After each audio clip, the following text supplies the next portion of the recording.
You are, and honestly, and if you watch my show, you know I've been very critical. I've never been this far. This just goes to show this entire thing has been a scam. When we look back on the history of populism in America, we are going to look back on the MAGA movement as the biggest scam in American history. Wow. Hey guys, welcome back and thank you so much for being here. What's going on? So let's do some Nick Fuentes reaction, because Nick Fuentes went scorched earth on Donald Trump. Okay, and the Trump's administration, and I don't know if you guys already know this. I'm sure some of you have already seen. Another very top cabinet member of Donald Trump's administration just basically opt and quit because he did not believe in the war, Iran war. He doesn't think that Iran posed any kind of threat to America, and his name is Joe Kent. He basically believed that Trump is only doing Israel's bidding, and basically he just up and quit. It's like, I'm not doing this anymore. And obviously this has been a major shakeup in the MAGA world, because this is big. This is a big deal. So let's go ahead and listen to Nick Fuentes basically saying the Democrats were right. The Democrats were right. You know, and he's been vocal for some time now. He goes back and forth. You guys know how I feel about Nick Fuentes, you know, with his flip-flopping ass. But anyways, let's listen to this. Let me play this one more time. And now he says, if you're not on board with the Epstein cover-up, oh, I don't want your support. You're a weakling. Fuck you. Fuck you. You suck. You are fat. You are a joke. You are stupid. You are not funny. You are not as smart as you think you are. You are, and honestly, and if you watch my show, you know I've been very critical. I've never been this far. This just goes to show this entire thing has been a scam. When we look back on the history of populism in America, we are going to look back on the MAGA movement as the biggest scam in American history. And the liberals were right. The MAGA supporters were had. They were. When we look back in history, we will see Trump as a scam artist who served as a vehicle for this rather than the other way around. We were not the vehicle for Trump. Trump was the vehicle for all of us. Okay, so you guys just heard that Nick Fuentes is done with Donald Trump. He is done.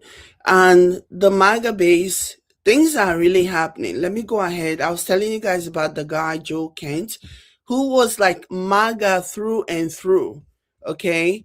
He basically came out releasing a statement, basically publicly announcing he's resigning, which if this had been any other administration, this would have been a major blow to the administration, especially considering how the vast majority of Americans do not want this war. The vast majority of Americans are very much against Trump going after Iran. Okay, this would have been a major, but you know, this is Trump. The vast majority of MAGA are still going to be in support, even though a lot of people are waking up, which makes me happy, because this is not a way to go. For this person to just decide that they were not going, they had a line, which to me was very strange, because MAGA typically carry on as people who do not care. There is no line. Trump can do no wrong in their eyes. So for this Iran war to be, you know, the red line for this Joe Kent person, and he's very respected in the MAGA world. You know, he's done 11 tours. 11 tours. He's been to war 11 times. Okay. And his wife, he's a widower. His wife died in one of the wars. His wife was also in the military, and she passed away after, I don't want to say the word, you know, after she was terminated. And the way that MAGA is handling this. So this is the letter.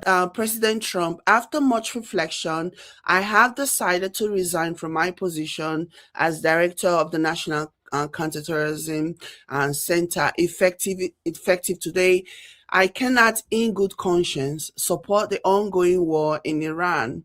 Iran posed no imminent threat to our nation, and it is clear that we started this war due to pressure from Israel and its powerful American lobby. I support the value and the foreign policies that you campaign on in 2016, 2020, and 2024, which you enacted in your first term.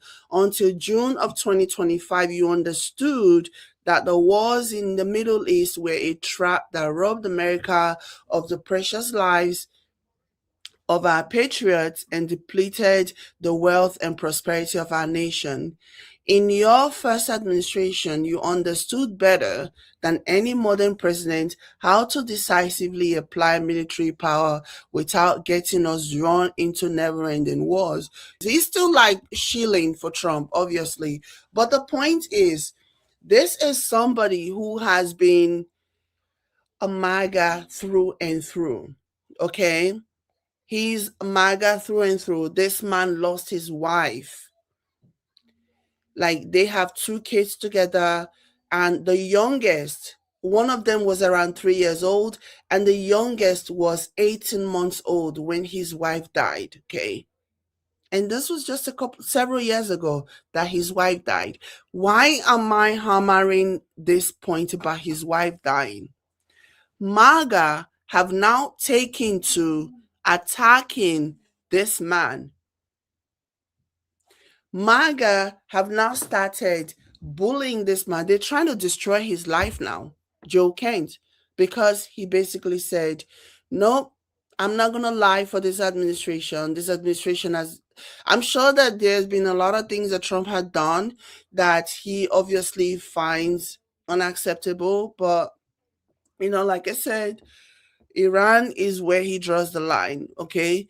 But simply because he said he wasn't going to lie for Trump, he wasn't going to stay in this position that he doesn't believe in what America is doing, they are now attacking him. Mind you, he's a widower. These are the same people who want you to stop questioning Erica Kirk because Erica Kirk is a widow. But this is what they're doing to a man who lost his wife a couple of years ago, leaving him with an 18-month-old child. This is what they are doing. You see the hypocrisy? Do you see the hypocrisy of the MAGA of the right? Yeah, it is very clear. Their hypocrisy is very, very clear. Okay. And yeah, and Trump obviously is not very happy with this development, because this is definitely a slap on the face for him. Again, like I said, if this had been another person, another president, a more serious president, this would have been enough.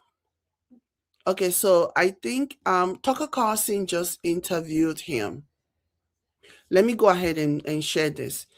Like, this would have been enough for people to really start questioning who is really in charge. Is Trump really fit for this position?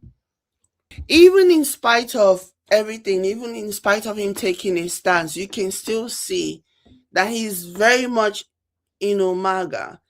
And that has not stopped the MAGA crowd from going after this man, even though he himself is a widower. Remember, the reason why you're not supposed to even question Erica on anything is because she's a widow. But why are they not extending the same grace to Joe Kent? Do you know why? Because he dared to go against Trump. Meanwhile, this is how Trump responded. Obviously, he's not taking this very well. And you know what he does when the rug is pulled from underneath him? He lashes out and he downplays the importance of whoever it is that he's disappointed with. And that's exactly what he's doing. All of a sudden, he's now trying to make it seem as though the guy was not smart, he wasn't bright, but you hired him. You hired him. Let's listen to how Trump is reacting to this. Mr. President, your director of national counterterrorism, Joe Kent, he just resigned today. He said he can't support your conflict with Iran. What's your reaction to that? And did you? Well, I read his statement. I always thought he was a nice guy, but I always thought he was weak on security, very weak on security. I didn't know him well, but I thought he seemed like a pretty nice guy. But when I read his statement, I realized that it's a good thing that he's out, because he said that Iran was not a threat. Iran was a threat. Every country realized what a threat Iran was. The question is whether or not they wanted to do something about it. And many people, many of the greatest military scholars are saying for years that president should have taken out Iran because they wanted a nuclear weapon. They were, if we didn't do the attack, or if I'll go a step further, if I didn't terminate the Iran nuclear deal given to us, one of the worst deals ever made by Barack Hussein Obama. Remember when they sent Boeing 757s over there loaded with cash? He just keeps deflecting, deflecting, deflecting. When in doubt, when you have no answers, when you've been embarrassed and humiliated by your top officials, just say Obama, just say Biden, just say whoever, whatever. Like, he's so shameless. And I was watching another one of his supporter just going through some kind of a phase, and I'm just like, this is something that we've always known about this man. How are you just finding this out about Trump? How? This is who he has always been. We always, those of us who are rational, we always knew him to be this way. How are you just finding this out about him? It never ceased to amaze me how people gloss over this man and only realize what a terrible person he is when he eventually does to them what he's been doing to other people. And that's the reason why when people like that show repentance, I'm very mindful before I even accept, or I even like open up to them, because I'm like, this is who he has always been. He's not doing anything differently now than he did before. The only reason why you are incensed by this is because it's finally affecting you. And that's the reason why I always have a hard time just listening to all those people who are having bias remorse when it comes to Trump. But yeah, you guys just heard Nick Fuentes. Nick Fuentes is basically saying liberals were right. Music to my ears. Let me know what you guys think in a comment. Like and share. I'll catch you later. Bye.